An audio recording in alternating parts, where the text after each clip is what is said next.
Hey guys, so my screen recorder crashed, so I'll be continuing on where the part left off. So I actually annotated this part, but it didn't make the video apparently. Before I didn't realize that the screen recorder crashed.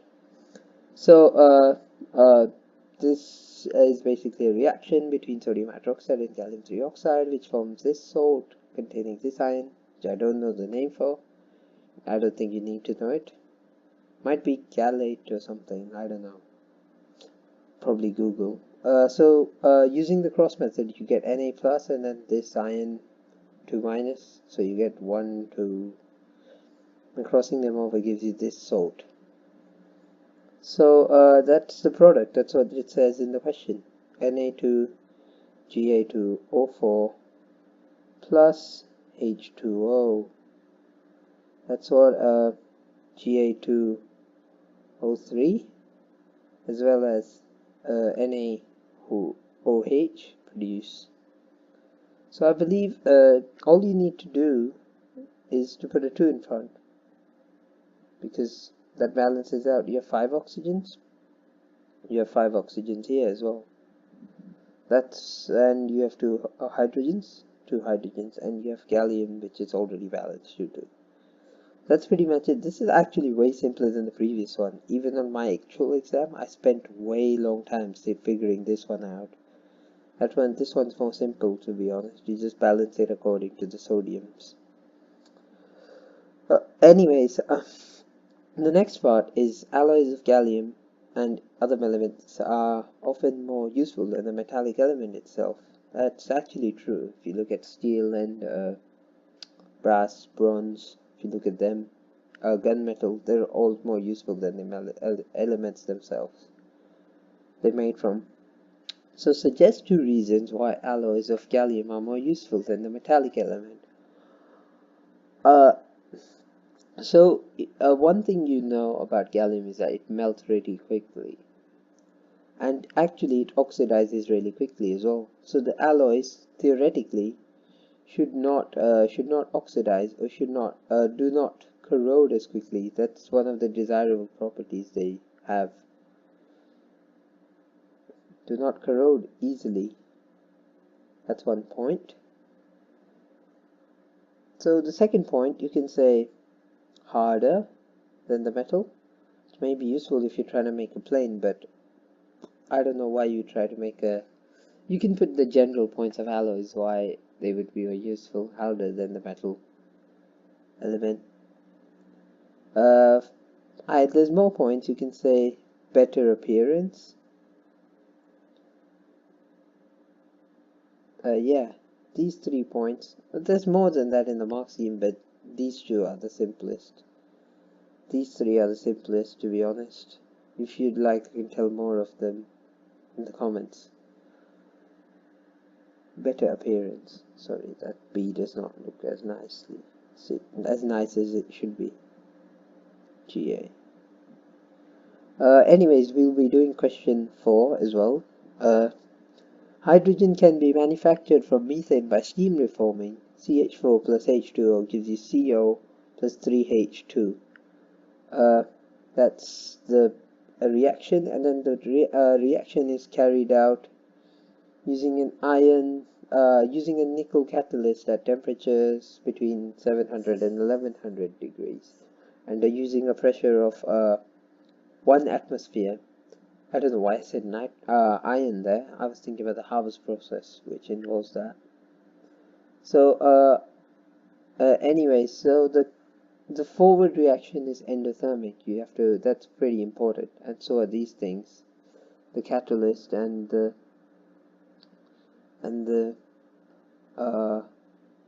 temperature, because they might have questions related to the Le Chatelier's principle. Yeah, so let's begin. What is meant by the term catalyst? So the term catalyst basically is a substance that speeds up the rate of a reaction.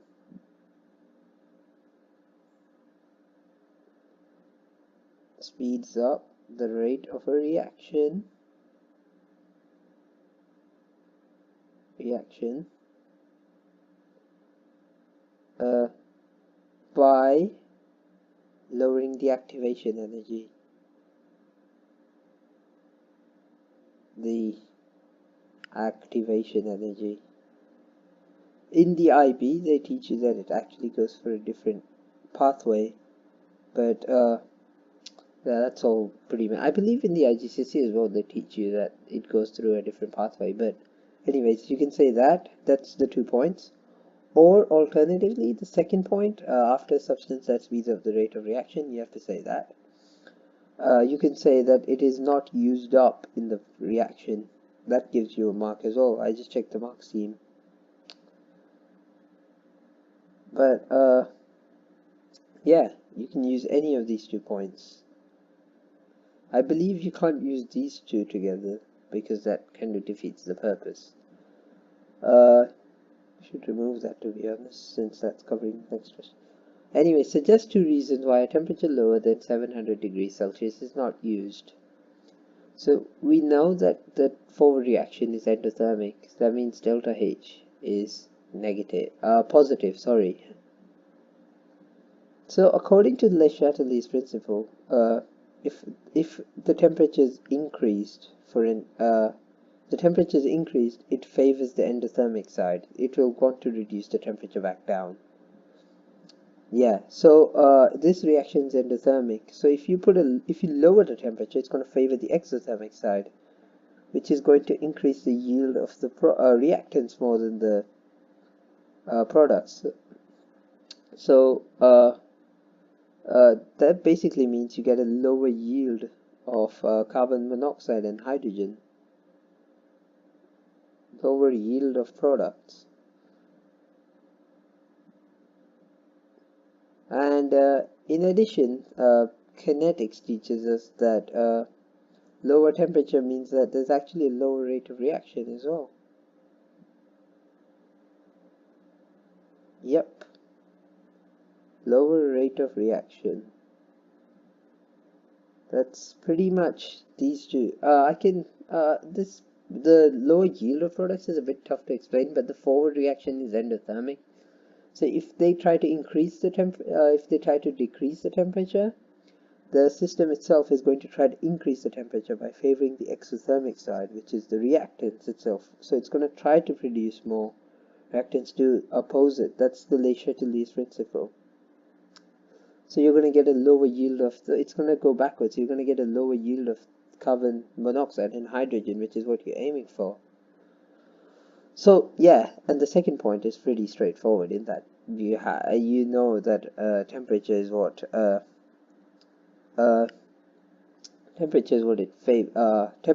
causes the rate of reaction to be slow. So it's going to be too slow, basically. Too slow. Anyways, so suggest one advantage of using a pressure greater than 1 atmosphere. So in this case, you're not actually, if you increase the temperature, if you increase the pressure, you're not actually going to get more products. You're actually going to get more reactants, if I'm not wrong. But anyway, so although it does increase, the rate of reaction increases. My English is a bit off, anyways, as of right now. Rate of reaction increases, which does make sense because you're gonna compress the elements you're gonna compress the gas to reacting. So anyways, suggest one disadvantage of using pressure greater than 1 atmosphere. So actually, the simplest one would be too expensive. It's a compressor. You have to pay for a compressor, and it's pretty expensive in my opinion. Although one of the possible answers is lower yield of products, but you can say any. I can explain the lower yield of products again. So anyways, the pressure rule is basically if you increase the pressure, the reaction favors this side with lower number of moles. Moles on, yeah. So it favors the side with lower number of moles. So it's actually going to favor this side since it has 1, that gives you 2. This side has 4. So you're actually going to get more of this than if you increase the pressure. But anyways, you can say it's too expensive because you have to use a compressor and it's fiddly and stuff like that. This is actually Le Chatelier's principle. This question comes a lot in the IGCSEs. I've noticed that when I was solving the past papers, when I was preparing for my own IGCSEs, these came a lot. Like, they're like the favorites. And if you know your concepts, you can score pretty much high on this. That's 6 marks. That's 6 simple marks if you know your concepts. But they're straightforward, to be honest. But I understand why people get confused because of the whole temperature increases. It favors this side, favors that side. Yeah, I can understand. But if you read through it and if you try to work your way through it, it kind of makes sense in that the system always opposes the change you've made yourself. So anyways, the next part involves hydrogen can be manufactured by electrolysis. The electrolyte is concentrated aqueous sodium chloride. The inerts electrodes are inert, not the inerts are electrodes. So I would highlight this part, so because the next part may contain something to do with the breaking down of sodium chloride and also the inert electrodes. Since they may ask you, well, they do ask you what the substance can be. So the first part, well, it says the products of the electrolysis are hydrogen, chlorine, and sodium hydroxide. So you have to define the term electrolysis. So basically, the electrolysis can be defined as a breaking down of an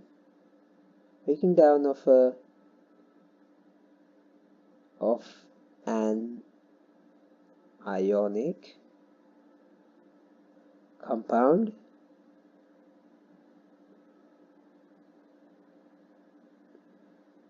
using electricity. That should get you 2 marks. If you really want to be specific, you can say that the compound must be in aqueous or molten state. But I believe you'll get 2 points if you mention these 2 points.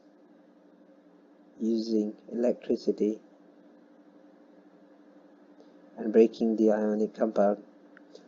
So anyways, name a substance that can be used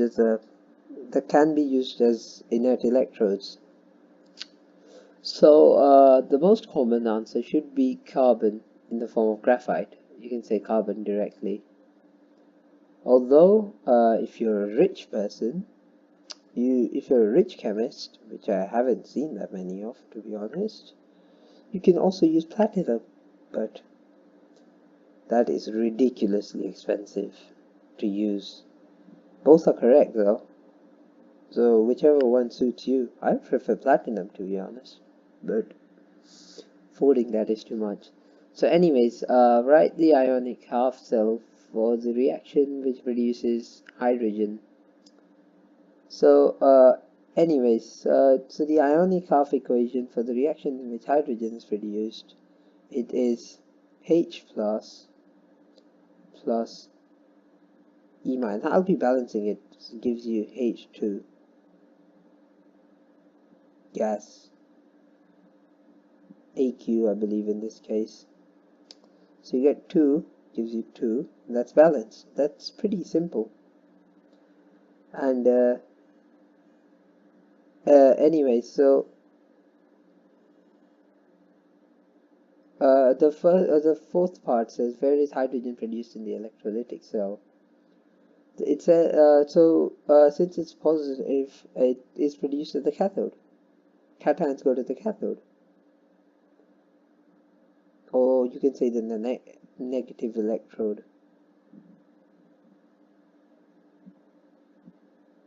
It's a horrible spelling, by the way. So the next part is a quantitative analysis. No, qualitative analysis. Sorry, I get confused between the two. So describe a test for chlorine.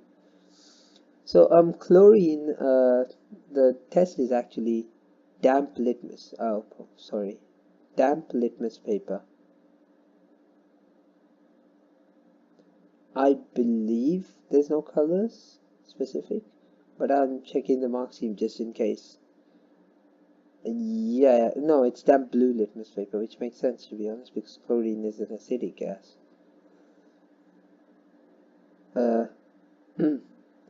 So basically, the result is that it bleaches. Bleaches, you can say turns white. Turns white. Which does not really make sense because it's an acidic gas, but that's one of the tests you need to know for the IGCSE. So this part is an equation you have to form. The electrolysis of concentrated aqueous sodium chloride can be represented by the following word equation. Sodium chloride plus water gives you sodium hydroxide plus hydrogen plus chlorine. So you have to just put the things in. All of the things. Sorry, why am I saying things? All of the reactants and products. That's what I'm looking for. So from this you can see that you would need 2 oxygens, 2 waters and 2 sodium chlorides and 2 NaOH, since that balances everything out because of the chlorine. And it says do not include state symbols, but in the IB they actually require you to do so. But I have no idea why they say do not include state symbols, because people probably waste time on them. So state 1 use of chlorine. This is actually really simple. It's used in disinfectants. Pool cleaners, I believe, have chlorine compound, chlorinated compound. Pool cleaners. Yep, pool cleaners have them. So do I believe you can use chlorine for, or you can use it for treatment of water as well. And you can also use it to make PVC, which may be a question. Polyvinyl chloride, PVC as well. There's loads of the mark scheme has a lot of answers. It says sodium. You can say hydrochloric acid, and what uses it has bleach and disinfectant and stuff like that. So sodium hydroxide, the common one I remember, is actually from another video where drain cleaner. Nerd Rage mentions is that drain cleaner all the time. And also you can say saponification, making soap. That's actually one of the common reactions as well in which sodium hydroxide is used. Although it's used at nasty concentrations, I would not get close to that. Anyways, hydrogen is used for the Haber's process. I believe you can say fuel cells as well, because there's a Honda car that used to run on. Yep, you can say fuel cells. I just checked the mark scheme. There's a Honda car that uses hydrogen as a fuel cell, basically. So yeah, drain cleaner is sodium hydroxide. Making soap is also sodium hydrogen used in Haber's process. I believe it's also used in cracking, but I'm not sure. No, it's not. That you can't write cracking. Cracking produces that. That's an organic procedure. So anyways, these are all the part 3B questions, and I'll try to make another video pretty soon. This will be a long video to compensate for the errors I made in the previous one. Anyways, thanks for watching.